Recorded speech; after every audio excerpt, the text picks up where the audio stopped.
You had Miami ranked number 1 this week, correct? Yeah. You got that right.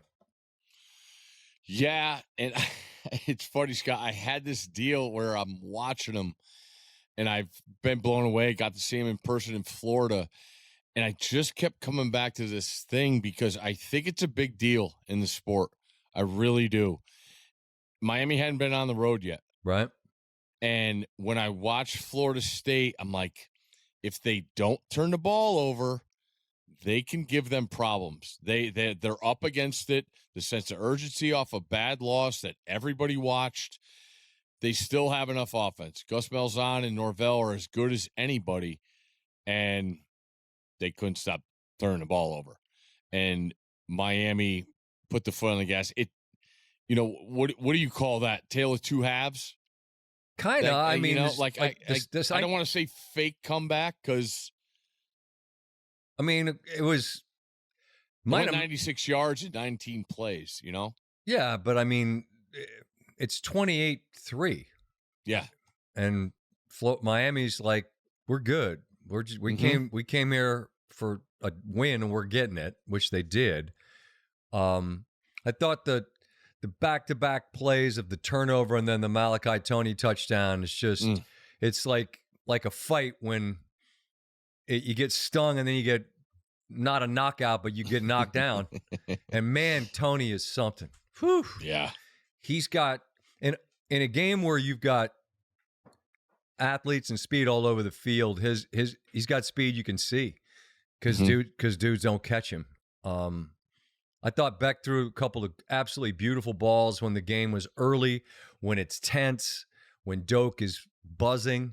And you stare into the eyes of those folks and let them know, not tonight, folks, not tonight.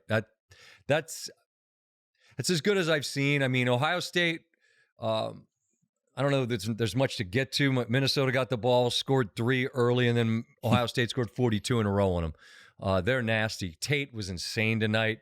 But that's a different, they're ranked 1. If you want to put them, that's fine. I think I think Miami's combination of a decent South Florida team, Florida, Notre Dame, and at Florida State, no one's messing with that. Resume wise, we talk a lot about, body of work or strength of record. Miami of Florida's got the best combo of schedule and record, I think, so far. And when you watch them, you just see it. I totally agree. And I think that in a bigger picture thing, Scott, where Miami, we've talked about Miami and the history and what we've wanted to see forever.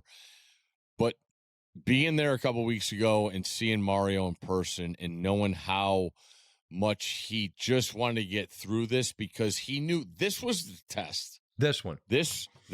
Yeah. But he had to get there. And again, you had to play South Florida after they beat Florida, where, you're the better team. You're more skilled, but you still got to go out and do it. They smoked them because of that defense.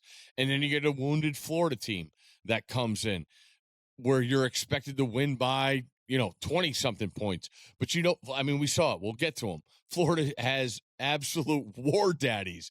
And say what you want about Billy Napier.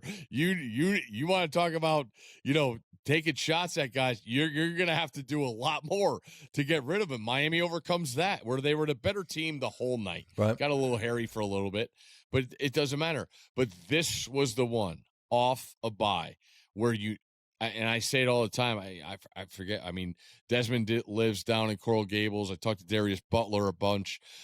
He's from South Florida. It's special because all these guys know each other, and they know who's going on what visit here. When you going to Coral Gables, when you go to, it's just it what makes it. And when you're there, you feel it.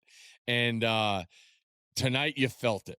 You felt a road team with a point to make, and I can't say enough about him, man. I wanted to see it. I had him ranked number 1, and the way they did it, and people are going to pick apart. We know what we do here, right? People are going to pick apart the second half and make your point here. For what? I don't care. It's like you said, it's 28-3. For what? It's yeah. I mean, obviously, if they give up an onside kick, then it gets super scary. And I was texting back and forth with a friend, both of whom had released Florida State, and it's like they're going to go for the field goal, which, by the way, is the right thing to do. Yeah. Like earlier this year when Kentucky played Ole Miss and they kicked the field goal and everybody was sideways about it. When you're down more than a score, that's what you do.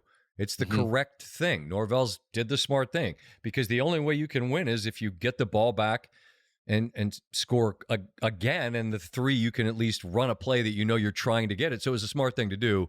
In the end, the game wasn't anywhere near that close. I'm glad you said that because I totally agree. Because I'm watching, I'm like, it's, you laugh at me when I always say this is fake something. Like kind of a fake final score. Fake close. It wasn't. Yeah. I mean, and Florida State, better team won the whole thing. No question. Yeah. And as you look at their schedule, it's really hard to see a team that'll beat them. Now, and I'm certain that we'll get to it, today is a glaring, flashing sign of don't take anything for granted because anything can happen. And of course, Miami could lose, but it would be pretty shocking if they did to who's on their schedule before we get to Charlotte. I assume the ACC thing's still there. I believe so. I mean, I don't know. Could be anywhere.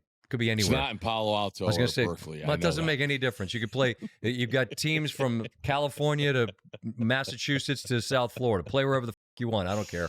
I can't see them losing to anybody before that, or even in that. They're like that. That was really, really impressive.